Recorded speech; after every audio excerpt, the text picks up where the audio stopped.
ताऊ जी की इस पावन धरा को नमन करते हुए मैं आप सबका हृदय से अभिनंदन करता हूं।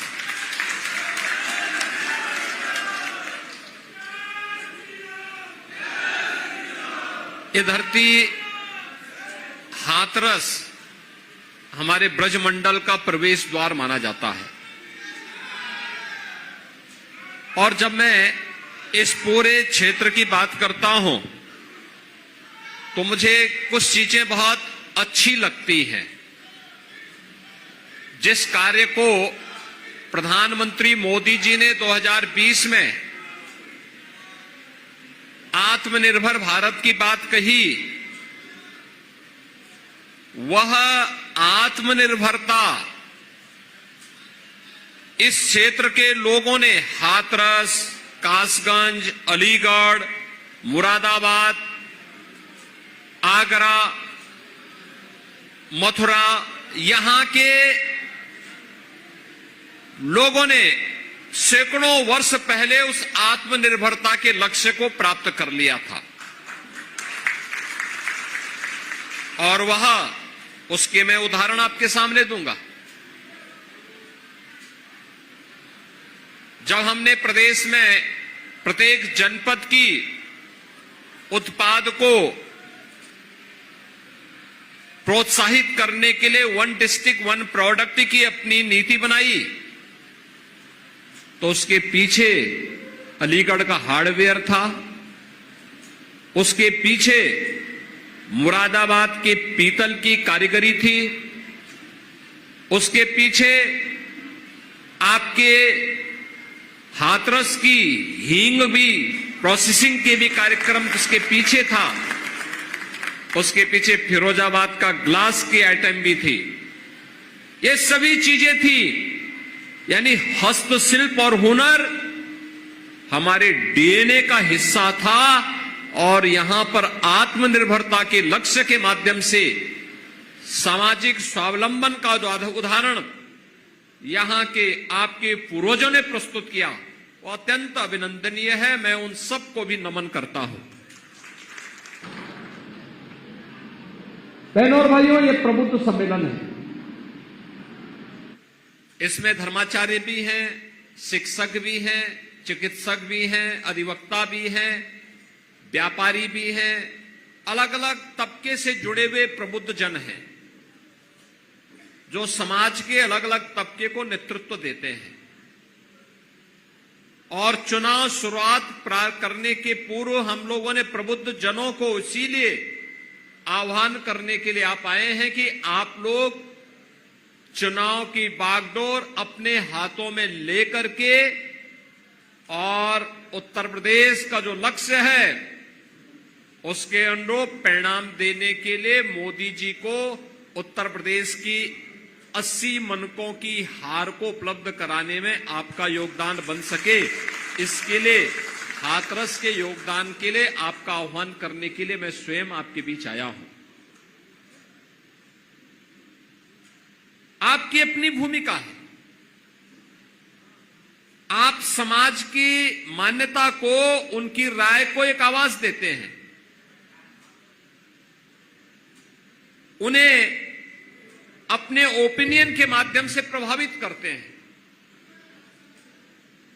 उनका मार्गदर्शन करते हैं और इसलिए जिम्मेदारी आपके ऊपर है कि आपने बदलते हुए भारत को देखा है, आपने नए भारत का दर्शन किया है। ये भारत जहां पर 2014 के पहले की अराजकता भी आपने देखी है और 2014 के बाद एक भारत श्रेष्ठ भारत, जहां सुरक्षा भी है तो समृद्धि भी है, जहां पे आजीविका है तो आपकी आस्था को सम्मान भी है।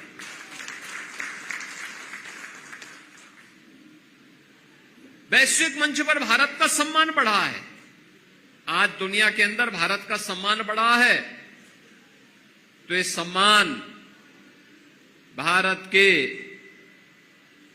140 करोड़ लोगों का सम्मान है। सीमाएं सुरक्षित हुई हैं, पूरी तरह सुरक्षित हुई हैं भारत की सीमाएं। अब दुश्मन भारत की सीमा में घुसने का तो साहस नहीं कर सकता। आंतरिक सुरक्षा की स्थिति बेहतर हुई है। नक्सलवाद, आतंकवाद, ये सब समाप्त हुआ है।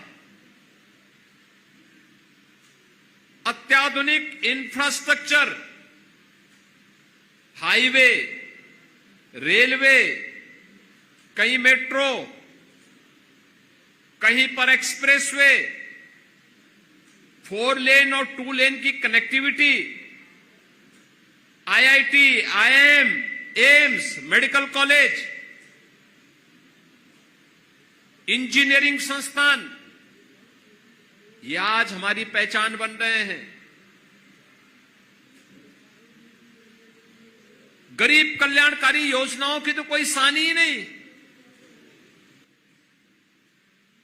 यानी ये सभी नए भारत की पहचान बन रहे हैं और इन पहचानों के माध्यम से हमने मोदी जी की गारंटी को भी जमीनी धरातल पर उतरते हुए देखा है।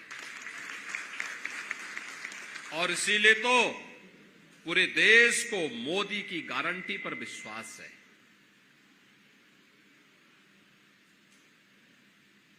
ये मोदी जी की गारंटी क्या है? ये मोदी जी की गारंटी सर्वांगीण विकास की है, विकसित भारत की है। और उस विकसित भारत के लिए, जिस विकसित भारत में बिना भेदभाव के हर व्यक्ति, हर समुदाय, हर जाति के लोगों को पूरा सम्मान मिले, आगे बढ़ने का अवसर मिले, बेटी हो या व्यापारी, दोनों को समान रूप से सुरक्षा की गारंटी हो, जहां पे अराजकता नहीं बल्कि कानून का राज हो, जहां जातिवाद नहीं, परिवारवाद नहीं, जहां पर सबका साथ और सबके विकास के माध्यम से समाज के प्रत्येक तबके को शासन की योजना का लाभ मिल सके, उस प्रकार की व्यवस्था विकसित भारत की परिकल्पना का आधार है। और विकसित भारत के सपने को साकार करने के लिए आज हम सब आपके बीच में आए हैं। ये चुनाव फैमिली फर्स्ट बनाम नेशन फर्स्ट के बीच में है, जातिवाद बनाम सबका साथ और सबके विकास के बीच का है। ये चुनाव तुष्टीकरण बनाम भारत की आस्था के बीच का चुनाव है। और इसमें हम सबको देखना है, जो लोग अराजकता पैदा करते थे, कर्फ्यू लगाते थे, दंगा करवाते थे, सत्ता फिर उनके हाथों में आएगी या दंगा मुक्त, कर्फ्यू मुक्त, एक सुरक्षित वातावरण देने वाली प्रधानमंत्री मोदी जी के नेतृत्व की उस सरकार में, जिसने बिना भेदभाव के शासन की योजना का लाभ लोगों को प्रदान किया है। कोई सोचता था यह देश 1947 में आजाद हुआ, लेकिन 2014 तक इस देश की बड़ी आबादी ऐसी थी जो राशन के लिए तड़पती थी। आज मोदी जी के नेतृत्व में 80 करोड़ लोगों को फ्री में राशन की सौगात मिल रही है। करोड़ों लोग ऐसे थे जिनके पास सिर ढकने के लिए छत नहीं था। आज मोदी जी के नेतृत्व में, बहनों और भाइयों, मोदी जी के नेतृत्व में 4 करोड़ परिवारों को सिर ढकने के लिए छत प्राप्त हुआ है। प्रधानमंत्री आवास योजना का लाभ मिला है। किसी परिवार में कोई गरीब बीमार हो जाता था, लोग तरसते थे, क्या होगा, कहां जाएंगे, गंभीर बीमारी हो गई तो पूरा परिवार तबाह हो जाता था। लेकिन आज देश के अंदर 60 करोड़ लोगों को 5 लाख रुपए की स्वास्थ्य बीमा का कवर प्रधानमंत्री आयुष्मान भारत योजना के अंदर उपलब्ध हुआ है। देश आजाद हो गया, लेकिन लोगों के घर में बिजली नहीं पहुंची थी। 2.5 करोड़ लोगों को फ्री में बिजली के कनेक्शन उपलब्ध कराए गए। 10 करोड़ परिवारों में फ्री में रसोई गैस के कनेक्शन उपलब्ध कराए गए। यही है मोदी की गारंटी। बिना भेदभाव के न जाति देखी गई, न पाति देखी गई, न क्षेत्र देखा गया, न भाषा देखा गया। यही है सबका साथ और सबके विकास का वह भाव जो वास्तव में भारत का दर्शन है। जो लोग आज भी मोदी जी पर उंगली उठाने का प्रयास कर रहे हैं, वे भारत के विकास के अवरोधक हैं। वे विकसित भारत के मार्ग के बैरियर हैं। हमें उस बैरियर को हटाना पड़ेगा और मोदी जी के नेतृत्व में एक सुरक्षित और समृद्ध भारत की परिकल्पना को साकार करने के लिए हम सबको कार्य करना होगा। और इस दृष्टि से चुनाव महत्वपूर्ण है। इन चुनावों के लिए पब्लिक को बताना, क्योंकि यहां पे तीसरे चरण में चुनाव होंगे और तब तक गर्मी भी चढ़ चुकी होगी। और बहनों भाइयों, उस समय हमें किसी भी प्रकार की परवाह के बगैर मोदी जी के नेतृत्व पर विश्वास करते हुए भारतीय जनता पार्टी और सहयोगी दलों ने जिन्हें भी अपना प्रत्याशी बनाया है, उन प्रत्याशियों के पक्ष में अपना एक एक वोट पोल करने के लिए आम जनता जनार्दन को तैयार करना है। और ये हाथरस की तो अपनी पहचान है। दाऊ जी की तो भूमि है ही, साथ साथ हींग की खुशबू देश के अंदर भी जा सके, वहां तक पहुंचाने के लिए अनूप वाल्मीकि को भारतीय जनता पार्टी ने इसलिए अपना प्रत्याशी बनाया। ये पार्टी के व्यवस्था का एक हिस्सा होता है। आज कोई एक प्रत्याशी है, कल नया प्रत्याशी आ सकता है। श्री राजवीर सिंह दिलेर वर्तमान में सांसद हैं और मुझे बहुत अच्छा लगा वे आज अपना आशीर्वाद प्रदान करने के लिए इस मंच पर आए हैं अनूप वाल्मीकि को आशीर्वाद देने के लिए। एक सहज सरल चेहरा, आज से नहीं अपने पिता के समय से। उनके पिताजी श्री किशनलाल दिलेर जी बहुत सज्जन आदमी थे। कई बार आपका आशीर्वाद उन्हें प्राप्त हुआ और उन्होंने लगातार अपनी सहजता और सरलता के कारण इस पूरे क्षेत्र को प्रतिनिधित्व दिया। अपनी इस विरासत को आगे बढ़ाते हुए श्री राजवीर सिंह दिलेर ने उसी कार्यक्रम को आगे बढ़ाया। लेकिन पार्टी के कार्यकर्ता के रूप में पार्टी का आदेश आया कि नहीं, इस बार एक नया प्रत्याशी वहां पर आएगा, आपको पार्टी में दूसरे कार्य के साथ जुड़ना है। वे उसी निष्ठा के साथ लगे हैं और मुझे प्रसन्नता है कि श्री राजवीर सिंह दिलेर आज यहां पे हमारे इस कार्यक्रम में मंच पर आए हैं। मैं उनका हृदय से अभिनंदन करता हूं। मेरी आप सबसे अपील है कि किसी भी लोकसभा क्षेत्र के प्रत्याशी के लिए चुनाव के दौरान, क्योंकि श्री अनूप वाल्मीकि को प्रत्याशी हम लोगों ने इस समय बनाया, इससे पहले वो सरकार में मंत्री थे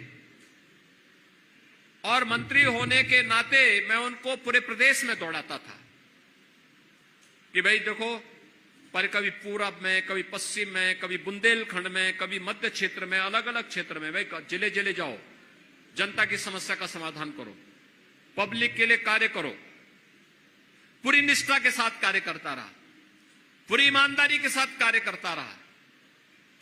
एक एक प्रोग्रेस रिपोर्ट हमें उपलब्ध करवाता था। और लोकसभा चुनाव का जब जैसे ही घोषणा हुई और उनके नाम की घोषणा हुई, वे आपके बीच आ रहे होंगे, समय दे रहे होंगे। और ये संभव नहीं हो सकता कि एक एक घर में जा सके, एक एक घर में, एक एक परिवार के घर में जाकर के इस समय चुनाव के दौरान कठिन होता है, क्योंकि इसी दौरान उनको अपना एनओसी भी लेना होता है, इसी दौरान उनको कार्यालय की व्यवस्था भी देखनी होती है, संगठन की व्यवस्था के साथ जुड़ना होता है, ढेर सारे कार्य होते हैं। और इसलिए इस समय आप में से हर एक व्यक्ति को अनूप वाल्मीकि बनना पड़ेगा, नरेंद्र मोदी बनना पड़ेगा। जैसे मोदी जी के नेतृत्व में पूरा देश चुनाव लड़ रहा है, ऐसे ही इनके प्रतिनिधि के रूप में घर घर जाना पड़ेगा और घर घर जाकर के आप सभी प्रत्याशियों, सभी जनता जनार्दन से अपील करें कि वे मोदी जी के नेतृत्व में भारत को दुनिया की सबसे बड़ी ताकत बनाने के लिए एक विकसित भारत, आत्मनिर्भर भारत, ग्लोबल लीडर भारत, एक ऐसा भारत जो दुनिया का पिछलग्गू न बने बल्कि दुनिया जिसके पीछे पीछे चले, उस भारत को बनाने के लिए मोदी जी को तीसरा कार्यकाल देना आवश्यक है। मोदी जी के तीसरे कार्यकाल का मतलब पहले 3 वर्ष में भारत दुनिया की तीसरी बड़ी अर्थव्यवस्था बन जाएगा। हर भारतवासी की गौरव की बात होनी चाहिए और इसके लिए अनु वाल्मीकि के लिए यहां पर आपको एक एक घर में जाना पड़ेगा और ये तभी हो पाएगा जब आप सभी एक एक परिवार को मतदान करने के लिए प्रेरित करेंगे। एक एक व्यक्ति को तैयार करना है और ये जिम्मेदारी आपकी है। बूथों को संभालना आपकी जिम्मेदारी है। हर प्रकार से एक एक व्यक्ति को जो जिस क्षेत्र में है, धर्माचार्य अपने स्तर पर अपने अभियान को आगे बढ़ाएं, संगठन को उनकी जानकारी दिला दें। अधिवक्ता समुदाय अपने स्तर पर अधिवक्ता समुदाय के साथ साथ समाज के प्रत्येक तबके को इसके बारे में जागरूक करने में अपना योगदान दें। शिक्षक समुदाय अपने तरीके से, चिकित्सक समुदाय अपने तरीके से, व्यापारी समुदाय अपने तरीके से, समाज का प्रबुद्ध जन अलग अलग तरीके से अगर इस कार्यक्रम के साथ जुड़ता है, कोई कारण नहीं कि श्री अनूप वाल्मीकि भारी बहुमत से विजयी बनकर के एक नए रिकॉर्ड के साथ देश की संसद में पहुंचेंगे और देश की संसद में उन्हें पहुंचाने के लिए आपका आह्वान करने के लिए ही आज मैं हाथरस में आया हूं। मैं आपका अभिनंदन करूंगा कि आपने विधानसभा चुनाव में हमारे सभी विधायक प्रत्याशियों को यहां से विजयी बनाकर के भेजा। मैं आया था उस समय, अंजुला माहौर जी के प्रचार में आया था, वीरेंद्र राणा जी के लिए आया था, छर्रा में भी मैं आया था और इन सभी प्रत्याशियों के लिए मैंने उस समय अपील करने के लिए मैं आया था और मैं आपका आभारी हूं कि आपने उस समय अपना आशीर्वाद दिया था। जनता जनार्दन का आशीर्वाद प्राप्त हुआ था। आज प्रदेश में सरकार है। आप मुझे बताओ, प्रदेश में सरकार है तो सुरक्षा का माहौल भी है ना, विकास भी हो रहा है, गरीब कल्याणकारी योजनाएं जमीनी धरातल पर उतरती हुई दिखाई दे रही है, लोगों के मन में एक अपनत्व का भाव है। और देखिए, सरकार आती है तो कैसे कार्य होती है, सबके मन का कार्य कैसे, गरीब को गरीब कल्याणकारी योजनाएं, धर्माचार्यों के लिए क्या चाहिए, उनके लिए चाहिए, पीढ़ियां खप गई और एक ही तमन्ना थी कि अयोध्या में प्रभु राम विराजमान हो जाए। देखा ना, आ गए ना रामलला, जिसके लिए पीढ़ियां तरस रही थी, उस कार्य को आगे बढ़ाने का काम हुआ और अयोध्या में रामलला का विराजमान होना एक और दूसरी तरफ अयोध्या का जो एयरपोर्ट का नामकरण है वह महर्षि वाल्मीकि जी के ही नाम पर है। देखो कितना अद्भुत संजोग है। प्रभु राम के साथ हमारा संवाद बनाने का काम किसी ने किया था तो त्रिकालदर्शी ऋषि थे भगवान वाल्मीकि, महर्षि वाल्मीकि थे जिन्होंने एक काम किया था। और आज तो हम एक बार अयोध्या भी प्रभु राम का स्मरण कर लेते हैं तो उससे भी हमारा काम चल लेता है। दूसरी तरफ अनु वाल्मीकि को भी आप वोट दे देंगे तो सीधे संवाद जुड़ जाएगा। इसलिए आज के अवसर पर मैं आप सबसे अपील करूंगा, हमें चुनावी सभाओं के लिए हम लोग अलग से आएंगे। मैं केवल आज आपसे अपील करने के लिए आया हूं कि आपको अभी से लगना है, अभी से कार्य के साथ जुटना है। और अब आप ये मत देखेंगे कि 1 महीना इतने दिन बाकी रह गए, कुछ नहीं, आज से ही चुनाव प्रचार के लिए लग जाना है। अभी से माहौल बना देना है जिससे सामने कोई दिखाई न दे। इस प्रकार की स्थिति आपको माहौल पैदा करना है कि एक तरफा चुनाव दिखाई दे और इसके लिए भारतीय जनता पार्टी और सहयोगी दलों के साथ मिलकर के जो रणनीति यहां पे संगठन ने बनाई होगी कि भारतीय जनता पार्टी, लोक दल, अपना दल, निषाद पार्टी, अपने राजभर पार्टी, ये सभी लोग मिलकर के जो भारतीय जनता पार्टी का मोदी जी के नेतृत्व में एनडीए गठबंधन है, ये सभी लोग मिलकर के जनता जनार्दन के आशीर्वाद के माध्यम से भारतीय जनता पार्टी के प्रत्याशियों को भारी बहुमत से विजयी बनाने के लिए कार्य करेगा। आज के इस अवसर पर मैं एक बार फिर से इस पावन धरा को, दाऊ जी की इस पावन धरा को कोटि कोटि नमन करता हूं। आप सबके प्रति आगामी जो पर्व और त्योहार हमारे आने जा रहे हैं, वासंतिक नवरात्रि भी है और रामनवमी भी है, तो इसकी मैं हृदय से आपको शुभकामना देता हूं। और इस दौरान हम लोग चुनाव प्रचार के लिए आपके बीच में आएंगे। आप सबका आशीर्वाद अनूप वाल्मीकि को प्राप्त हो, इस विश्वास के साथ आप सबके प्रति मैं अपनी शुभकामनाएं देता हूं। धन्यवाद। जय हिंद।